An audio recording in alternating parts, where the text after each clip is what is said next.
Et si tu vivais ta vie comme on applique la qualité dans les entreprises pharmaceutiques, cosmétiques et agroalimentaires, à quoi ressemblerait-elle?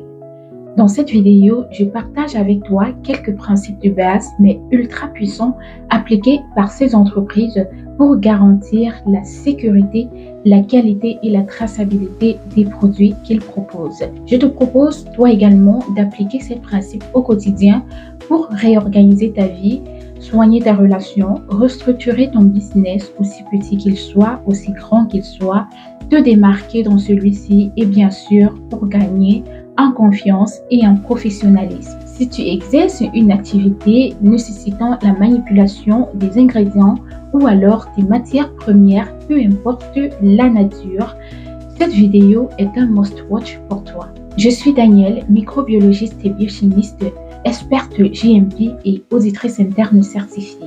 J'exerce dans une entreprise pharmaceutique en tant que spécialiste CMC manager et ma mission principale est de promouvoir la qualité, une exigence scientifique indispensable pour le bien-être global. Qu'est-ce que je fais? C'est quoi GMP?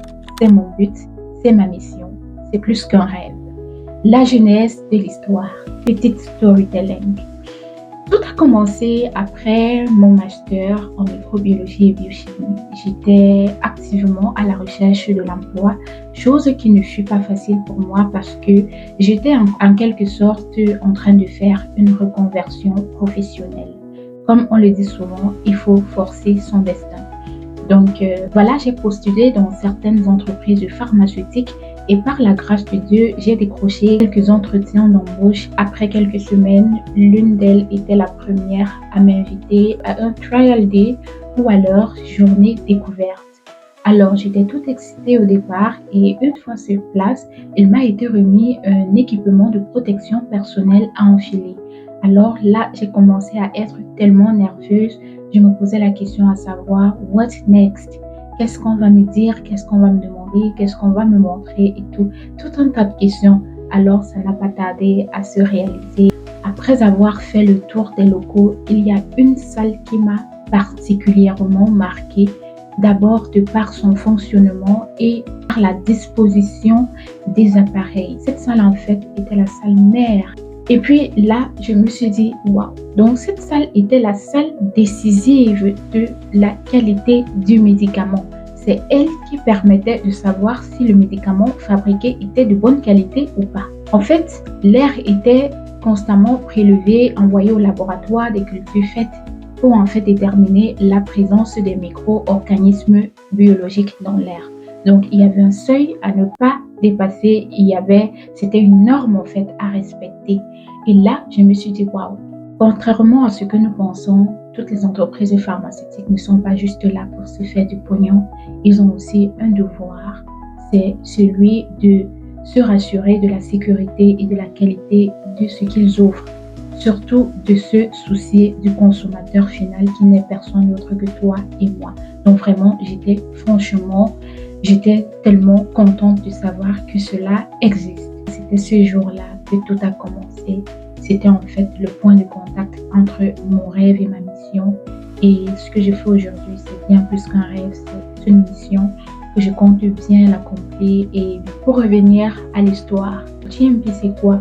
Good Manufacturing Practice ou alors bonnes pratiques de fabrication, ce sont des mesures strictes d'hygiène et de qualité appliquées par des entreprises cosmétiques, pharmaceutiques, agroalimentaires pour garantir la sécurité, la qualité et la traçabilité des produits qu'ils offrent. Donc, dans ces entreprises, généralement, ils planifient, exécutent, contrôlent et améliorent.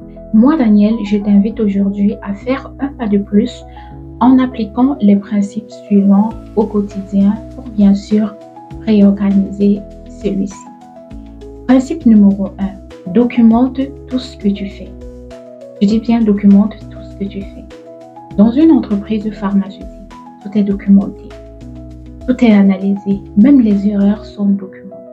Toi, au quotidien, documente tout ce que tu fais. Tu peux avoir des idées, tu documentes. Tu peux avoir des rêves, tu documentes. Si tu exerces une activité nécessitant, bien sûr, la manipulation des ingrédients, des matières premières, peut-être tu es en cuisine, peut-être tu es dans un laboratoire cosmétique, bien sûr, documente tout. Cela te permettrait d'améliorer tes recettes, tes formules, de bien sûr transmettre ton savoir. Si tu n'as pas de documentation, tu ne peux pas transmettre un savoir, tu ne peux pas former des gens, tu ne peux pas t'améliorer, tu ne peux pas savoir à quel moment est-ce que tu peux changer une formule ou alors tu ne peux pas réajuster des quantités. On ne fait rien par hasard, on ne fait rien en estimant, tout doit être précis. Principe numéro 2, fais ce que tu promets.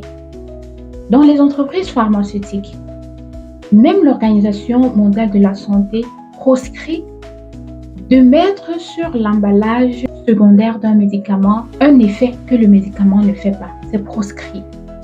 Donc, quand je vois généralement les gens qui font leur petit business de cosmétiques, excusez-moi d'utiliser le terme, ou qui sont en train de débuter dans le business et qui font ce genre d'erreur, vraiment, je me dis, peut-être qu'ils ne savent pas parce que ailleurs, on va vous poser une sommation ou on vous porte plainte.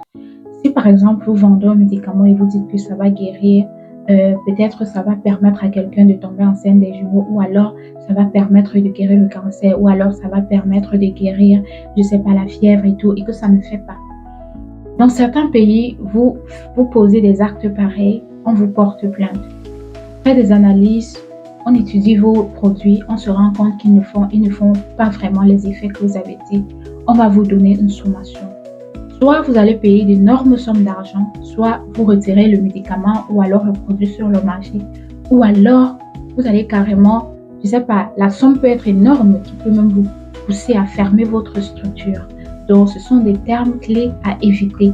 Évitez de tomber dans ce genre de piège. Donc, faites ce que vous promettez, même dans vos relations. Vous ne pouvez pas dire à quelqu'un, je vais toujours être là pour toi et puis vous n'êtes jamais là. Pareillement, vous êtes un fournisseur. Vous promettez que vous allez livrer la marchandise la semaine prochaine, vous ne le faites pas. Vous perdez en crédibilité et en recommandation. Vous êtes une cliente, vous êtes malhonnête.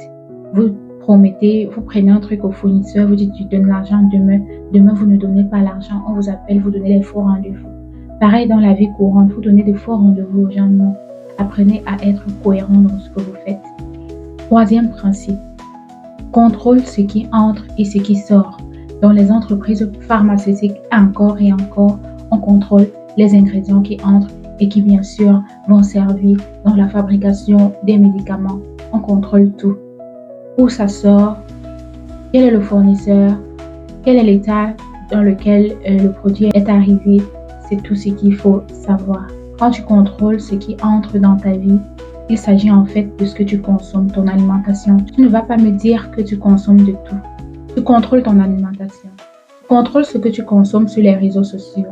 Tu ne vas pas me dire que tu ouvres tous les posts, tu t'arrêtes partout. Non. Tu contrôles également qui rentre dans ta vie et qui sort. Assure la traçabilité. C'est très important. Il s'agit ici de documenter de manière simple et transparente le parcours d'un produit ou alors d'un service tout au long de sa chaîne d'approvisionnement. Cela permettra de savoir à tout moment où vous avez acheté, qui a transporté, qui vous l'a vendu, comment ça a été stocké, pour qu'en fait, quand vous avez un problème, vous puissiez également savoir où et à qui vous devez vous plaindre. Principe numéro 5, l'amélioration continue. Tu dois t'améliorer.